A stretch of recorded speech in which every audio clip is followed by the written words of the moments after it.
Glen Echo Park Partnership for Arts and Culture collaborated with Future History Now to create a mural as part of the 100th anniversary celebration of the park's iconic Dentzel Carousel. The mural depicts and celebrates the Carousel as a place of fun and childhood memories, as well as its role in history as part of the Washington, D.C. Civil Rights Movement. And it is enhancing the arts and culture experience for all who visit the park during the Carousel Centennial and beyond. We decided that we wanted to commemorate the 100-year anniversary of the Dentzel Carousel with a special mural, and we were lucky enough to get some funders to support us, so we decided to collaborate with some great artists with Future History Now who do this professionally, and a couple of community groups, Identity and Community Bridges, to produce this wonderful design created by Future History Now. The design shows kind of the joy of the riders and the families on the carousel, and it also shows the history of the Civil Rights Movement, which we wanted to highlight, which is so integral to the history of the carousel also. This was a segregated amusement park for most of its history.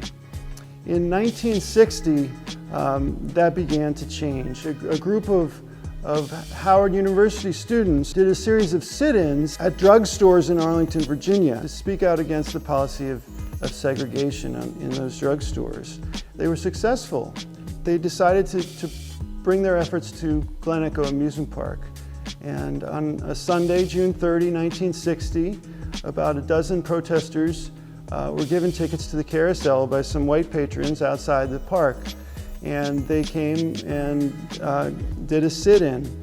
And here I have a picture of Lawrence Henry, who is the lead protester, sitting on the bunny that day. The park security guard was there to tell him that this was private property, that the park was segregated, and that he would have to leave. He refused to leave, and he and his fellow protesters were arrested that day. And after that, they came back and began to picket at the top of the hill here where the park entrance was. And they were then joined later by people from the community of Bannockburn. Bannockburn across MacArthur Boulevard had many residents who had experience with protesting in the labor movement and were interested in collaborating with the Howard students. And so now their numbers grew, and they created this system of protesting that lasted the whole summer of 1960 and was ultimately successful in changing the policy of the amusement park. The amusement park would be integrated for the rest of its operation.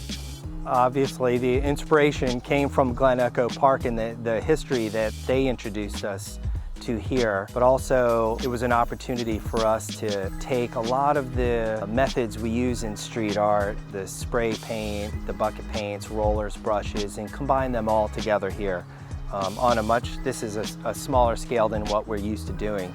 So some of the inspiration came from that opportunity, and then some of the history of the 1960s protests we wanted to do with black and white, and then some more pastel color palettes that move into contemporary times with brighter colors. Our organization, we actually shot out of a cannon in the beginning because we had so much energy around this legislation, and we were working in a town that didn't have a lot of murals, and we really wanted to cultivate an art community that embraced public art.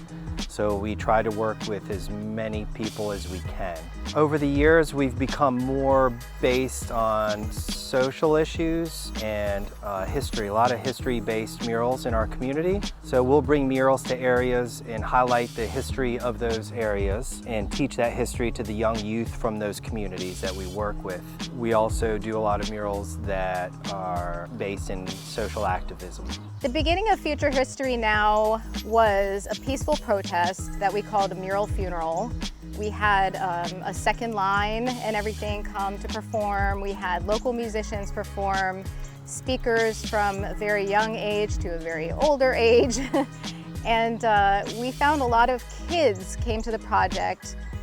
We didn't expect that. And to see kids with their hands on spray cans, at first I thought was kind of crazy, but I was amazed. They were actually really good. So that's kind of how the kid element got introduced to Future History Now. I think we've moved a lot away from apprenticeship in learning, and this is one way to hands-on show and teach young people some things that they can put in their tool belts to empower themselves as entrepreneurs, as business people, as artists and creatives. And it also allows you to impart your own journey, your own artistic journey, and share some things with them, and give them the side that people don't see, you know, so that's always important. And also to be inspired by them. You know, you get a lot of ideas through the questions they may ask and working at different age groups. So it's always a joy to work with the youth.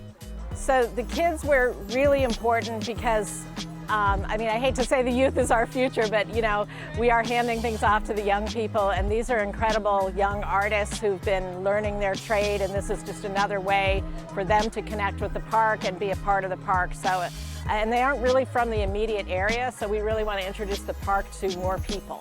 Public art, especially in some of the underserved communities, it brings art to a lot of the communities that don't readily have access to galleries and museums. It gives them an opportunity to be involved in it and to have their hand in the creation of it and to take ownership of something that's being created in their communities and to change their communities. And it's placemaking, you know, at its best, and it can turn some blighted areas into some real Instagrammable moments and proud moments for young people.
It's accessible to everybody. Anybody can walk by, drive by, you know, come by and see the art.